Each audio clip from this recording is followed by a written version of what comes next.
our partner at Lightbox, Lightbox VC. I was at a session with Sid, and I heard him talking and got to know a little bit more about his profile and background. And I found, him to be a great person to come and speak to our audience, which consists of both the investors as well as startup founders, because he has wore both the hats. So, before we get into the introduction of Sid, moving to the next slide, a quick introduction about IPV for those of you who are logging in for the first time. IPV is an angel platform. We have been around for a little under 3 years, but in 3 years, it has been a phenomenal success. Thank you to all of you, our investors, our startup founders, who have made this journey successful so far. Our membership base is over 4,000. We have invested in 80 plus startups. Of course, to get there, we have evaluated close to 3,700 startups, and actually more, because it does not include all the competitions and all that we attend.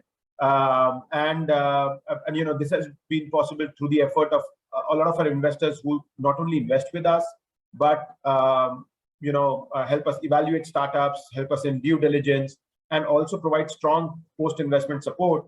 The outcome of that is that out of the 35 startups we had invested in till August 2020, we have one failure. There is another startup which will return about 50-60%. There is one return of capital, but in addition to that, 8 exits, 1 unicorn exit, 18 follow-ons, and we are expecting some good exits from there as well, and soon. So moving to the next slide, please.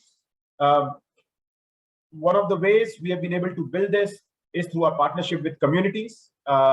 We are partnering with some of the leading educational institutions of the country with a twofold objective: get the like-minded investors on our platform, and also build strong relationships with the entrepreneurship cells, the professors, the students, the alums of these institutions, so that we get a first access to the startups coming out of these prestigious institutions. So if you are part of any of these communities and want to join them, you can use the QR code or the link shared in the chat window.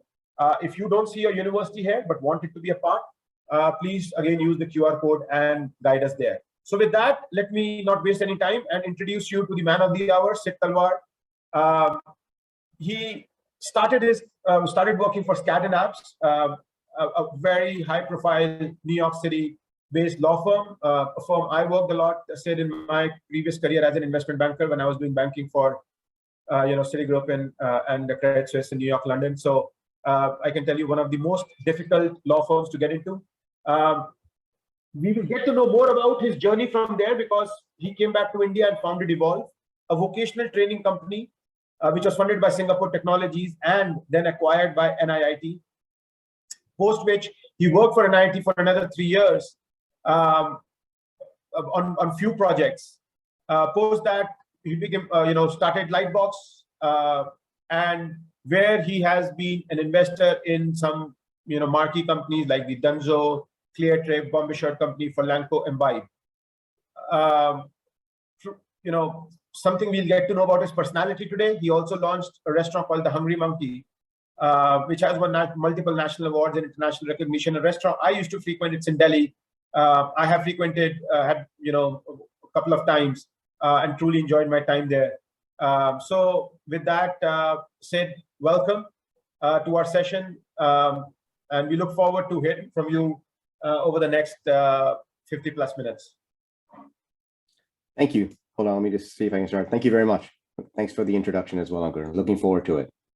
Excellent, Sid. So, Sid, if I go back to your profile, right, I see a lawyer, then I see an entrepreneur, then I see an investor, then I see a guide, companion, and then I see a restaurateur, right? Which of these hats was the toughest to wear, and why? Well, I'll tell you, I'm actually not a lawyer, so that would be the toughest hat. I used to do economic analysis for them. For their project. They did a lot of project finance at the time, especially for Enron and companies like that don't exist anymore. So, but I wasn't a lawyer, so that's the toughest hat. I think being an entrepreneur is by far the toughest thing, and Lightbox would be like a second entrepreneurial journey for me. And I think it's very exciting, but I think very scary at the same time. So by far the most difficult thing. Excellent. Well, we have a lot of our founders on this call today. And this is what I tell. I mean, IPV is a entrepreneurial journey for four of us who started IPV. I totally hear where you're coming from. And leaving behind the job, the security of it, or the career prospects and starting something you believe in.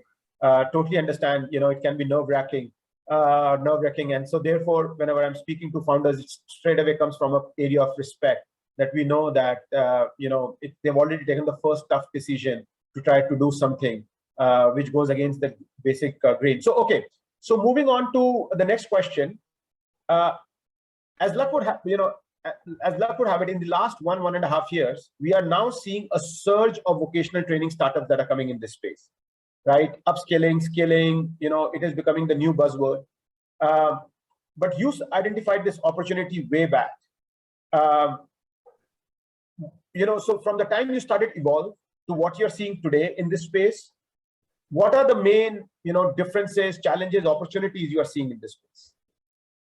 So I think the big opportunity, of course, is the internet. When I started there, the internet was almost non-existent in India. The connectivity was non-existent in India, but the need was definitely there. And I think, we keep seeing the need for and vocational training is really bite-sized training. And we keep seeing the need for these capsules of learning through the journey of adulthood, more and more, because the kind of vocations and occupations that one can get are changing and evolving quicker than they ever have before. And we saw, I'd seen that at that time because of the advent of the call centers and BPOs that needed different skill sets for people to be able to start doing that work. And then from that point, a slew of different kinds of technology products that also needed certain skill sets and couldn't be learned on the job.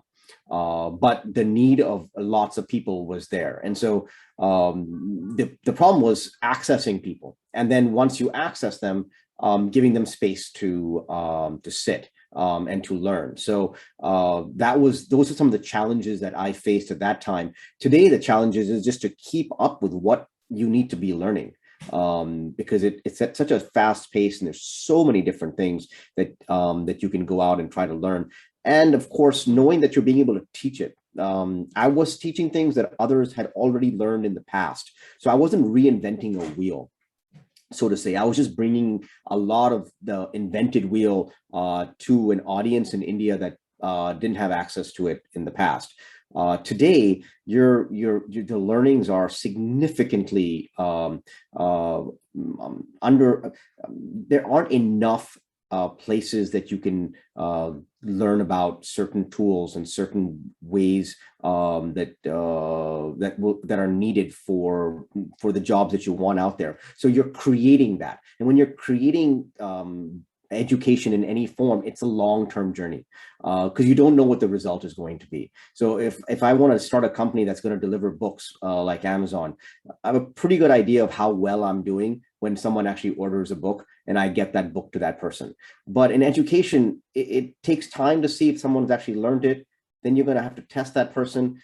Then you have to be able to give that person, some sort of a certificate for that. So it's a very long process. And you also don't know whether you're teaching everyone the right way or not. So it's a very evolved way of trying to run a business, which is why I'm always scared when education companies grow very quickly, because you don't know if you've actually got the learnings in place before you start spreading to a very large audience. Another learning that I had, when I raised my several rounds of venture funding for my company, I started promoting how well the business was going based on the number of people that were learning, rather than necessarily being able to attribute success of learning to those people. Awesome. For this is an open AMA session. ask me anything. So please use the Q&A window to ask your questions, please, and I'll take them up. Sid, just continuing with that reasoning. So, fundraising and then ultimate sale to an IIT. How was the fundraising and M&A environment at that time compared to what we have today? So the fundraising environment, I raised my first round of capital in 2000, end of 2000. It was non-existent almost. A bunch of call centers had done it, like, and those guys were like Sanjeev Agarwal, who now, had Helion, etc., had Daksh, and, they're from I think, Spectramind, and they're, Raman Roy, and so there were a few of these guys that had raised money, and of course, Chris Cap had launched their fund around that time, but there really wasn't an environment of, especially angel investing at all. So I actually, traveled. I was lucky enough to get funding from the Singapore government sovereign fund. They had recently at that time, they didn't even have a structure of their sovereign fund. Today they have GIC and Vertex and Temasek. They were really investing out of different government institutions. Airtel had just, or Bharti Airtel had just received money from the Singapore Telecom, which pretty much was, today would have been GIC investing rather than them investing. So I was lucky enough to be able to receive that. When I sold my business, which was in 2007, the venture community was just starting out, and in any kind of significant way. And I was also kind of just learning about what all that meant. And so actually I sold my business rather than taking venture. Let's say that was a series, it would have been like a Series C at that time, because I didn't understand exactly how I would get along with venture capitalists. So it very, very different. And I think if we spoke 7 years from now, we would probably be saying the same thing about this environment versus 7 years from now as well. This is, really different timing, but, entrepreneurship loss is an investor gain, and actually ultimately a success for entrepreneurship because of all the ventures you are supporting.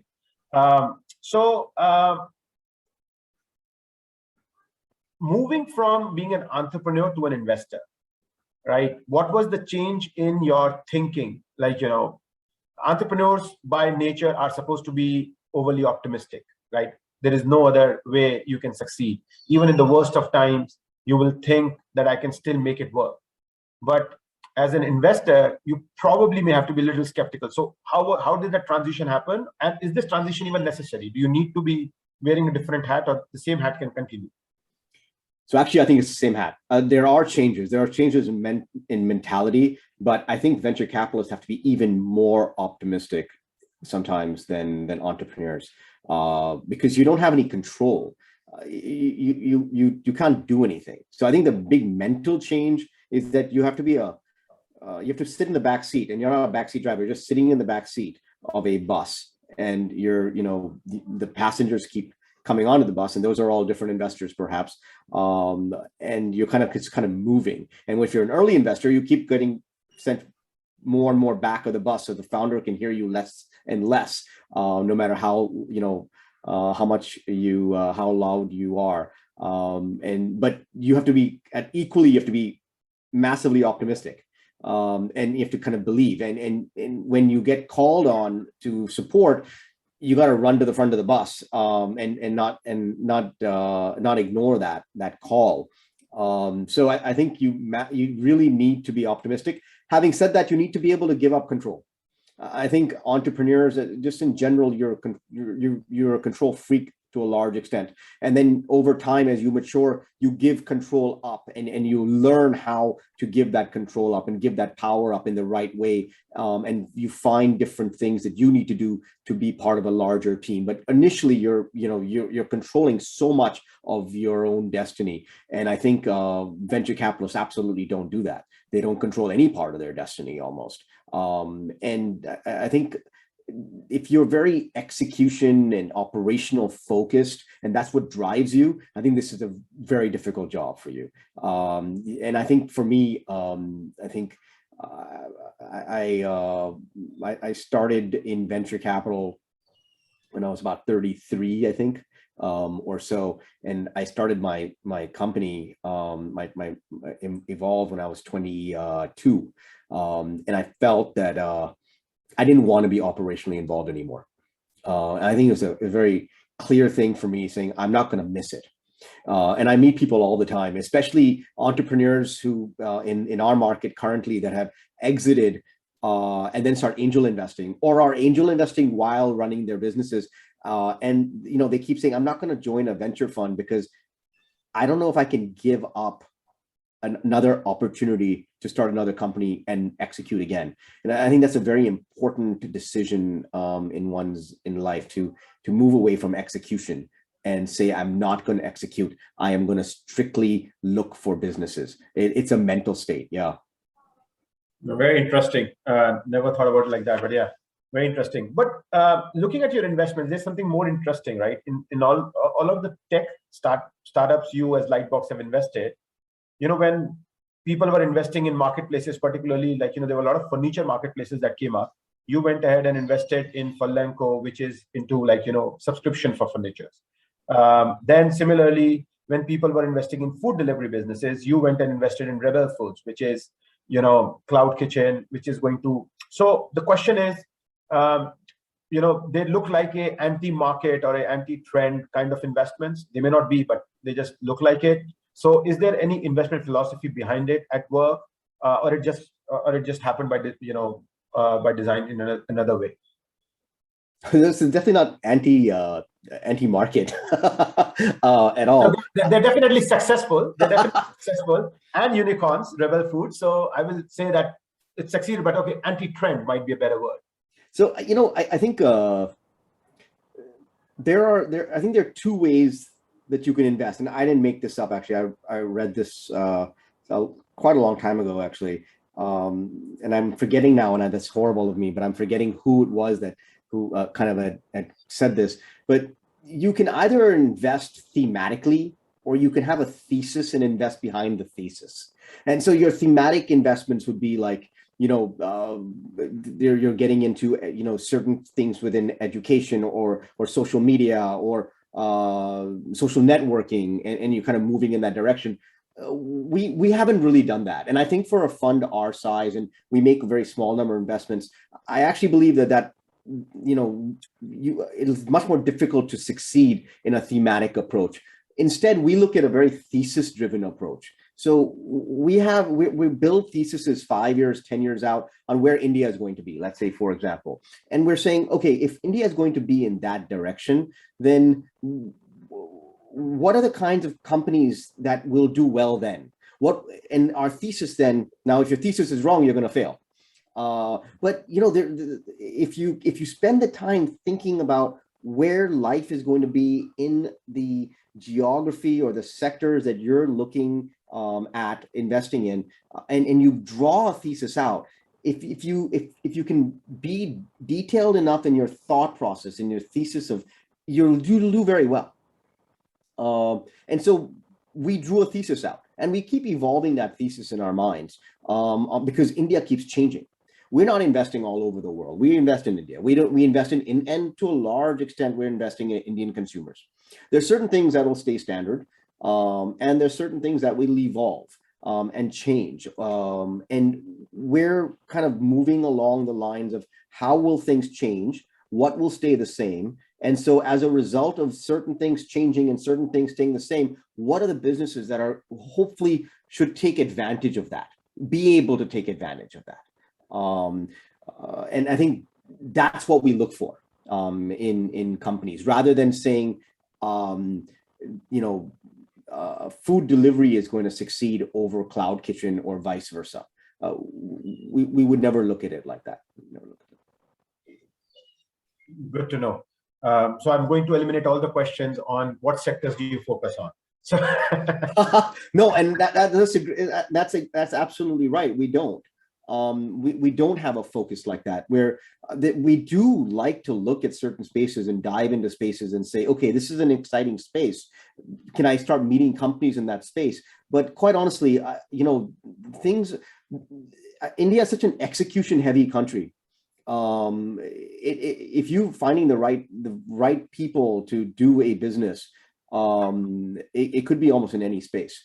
And I think that's the great thing about having an India thesis. It's kind of a massive blank canvas, tabula rasa, right? And so you have the opportunity to do so much. It's if you find the right team, it's almost impossible to make a mistake. Very well put. Also, if we look at some of your investments, like in Zoom, Falenco, investments you made as far back as 2015, and you still invested in them in some form, shape, or manner. So what is your philosophy on exiting? Okay. More importantly, when do you think the investors should exit? So that's a good question. That's a difficult question to answer. And I'll be honest. There are a couple of things to think about in this. First of all, it's a misnomer to believe that investors make the decisions on this generally. Unless you're trying to sell a little portion of your stake, exits are normally decided by the founder and the founding management team. And they take the call, and as board members, we're really there to kind of accept that or say yes to that. But there are times, and now in the secondary markets are now so hot that you can look at maybe offloading certain parts of your stake. But my overall view on this is that you have to let your winners run as long as you can. And just to your point right now, the companies that you just mentioned, they were started in 2014, 2015. As you mentioned, they're like 5, 6, 6 years old. They're little babies. And the biggest fear that I always have is, are we going to be selling too early? And I think we over and over again, you kind of you're seeing the missteps globally that others have taken by releasing their equity too early. So when you have a portfolio company that has category creators, like what Falenco is, like you mentioned, category leader, a company that's well managed, that's growing at 50, 60, 80, 100% year on year, delivering economics that are improving. They have little existential threat to the leadership they've already created in the market. You want to be there for the ride. And quite honestly, it probably takes 5, 7 years to figure all that stuff out. So it's only at that point that you really, unless, there are some cases, and the problem is we only read about those cases, but there's such few cases where that's expedited. But you can't bet on that being expedited. You're kind of, and so if you're 5 or 7 years out, that's really when this company is starting to take off, especially if they've got this framework with, being a creator of that space, being a leader in that space, being able to execute and create a well-developed team that's able to manage. All those things are only happening in the 7th year. And quite honestly, you're seeing, companies that are 40 years old right now that are reinventing themselves, like Microsoft or, even Apple back in 2000. And you have companies that we believe are fully matured in our minds, like Zomato is only 10 years old, or 11 years old. They have such a long way to go. So companies that are 5 or 6 years old, we haven't even seen the tipping point of what real value creation can be. So that's a very roundabout way of saying to you that we see our winners and we say that, we're going to wait. We're going to wait and watch, and we're going to take advantage of the momentum that has taken them this long to develop. We're going to take advantage of that momentum going forward and give them the opportunity to create more and more value. Yeah, but So this is something that we often get. So the difference is that us as angel investors, so we often just end up taking few cap table seats on the company, and so when investors like you and other VCs come in, there is also a desire to clean up the cap table and create those exit opportunities.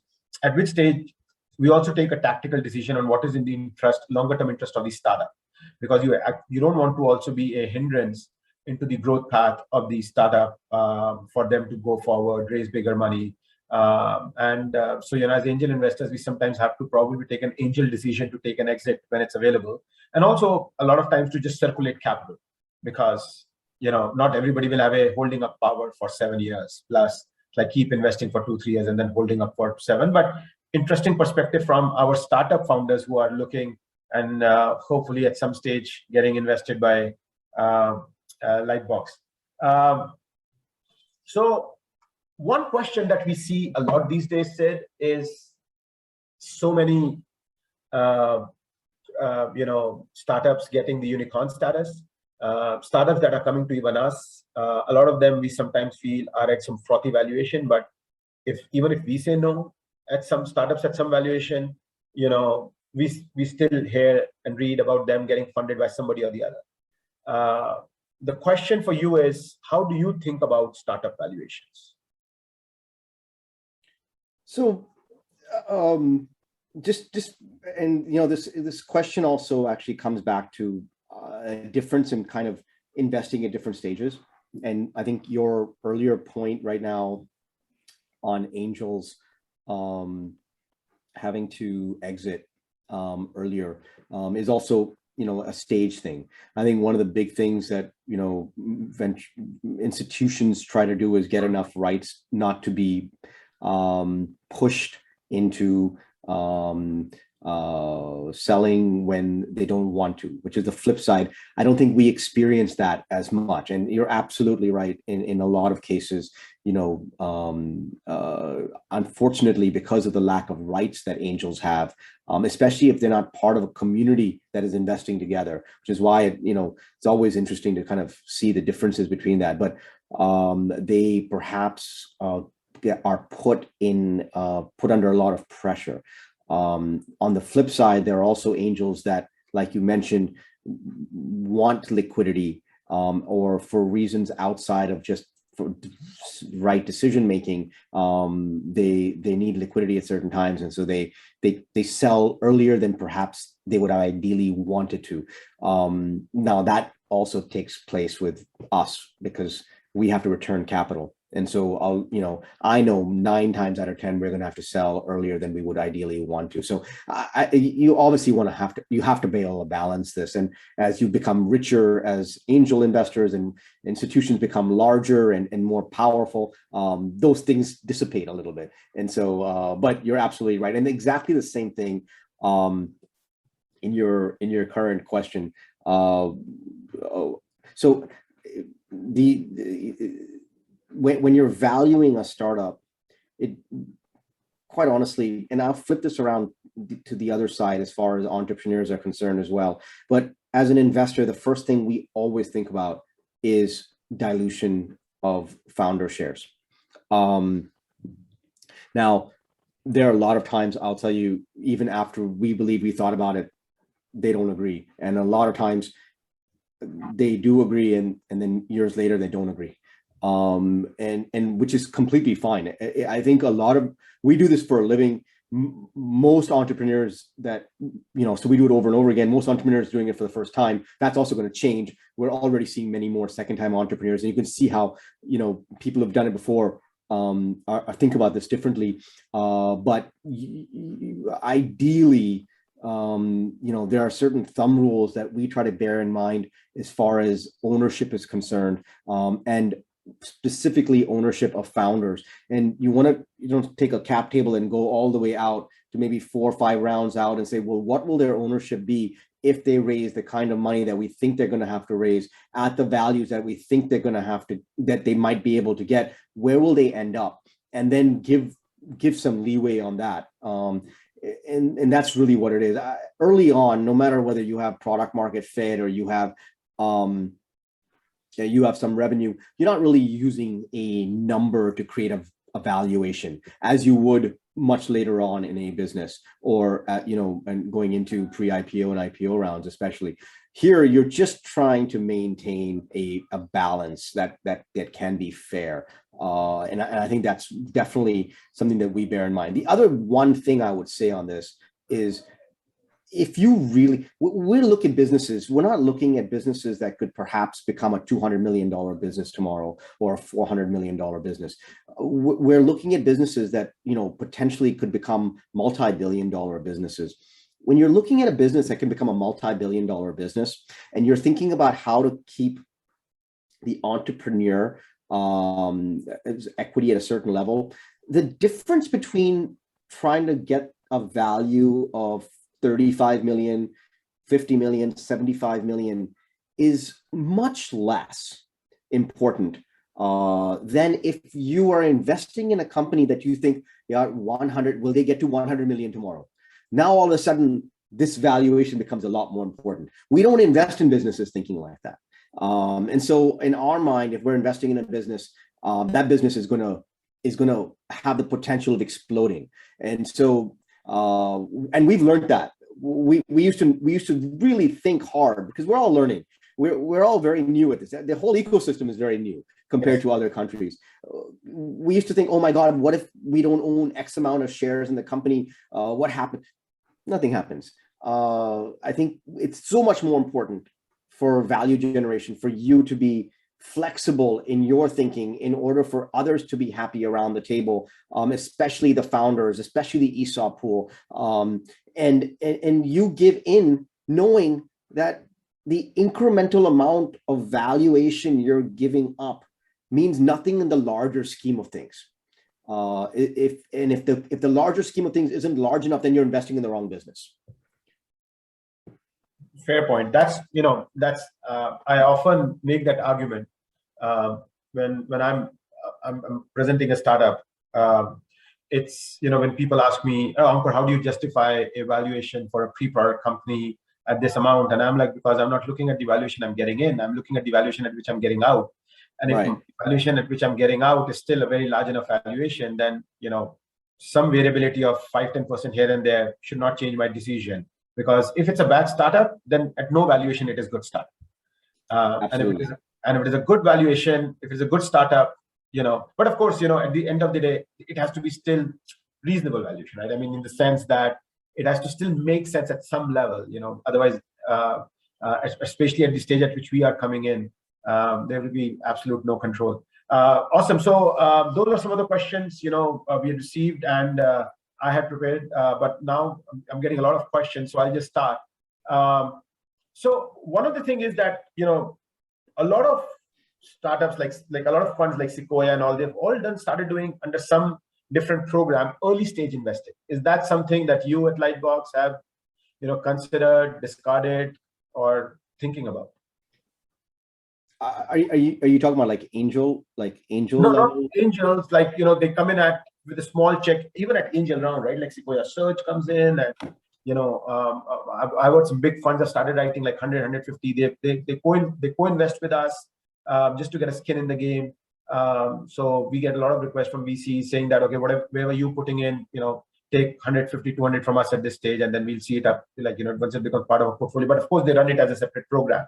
Is it something that has been discussed, considered at Lightbox as well? No, not really. I think if anything, we want to try to invest more and more slightly later. And it really comes from not because we want to look for only later stage businesses, but we want to be able to continuously back companies that we believe will continue to grow. And so if we have extra capital, we'd rather just keep putting it in them rather than starting very early. I also feel like to a large extent, we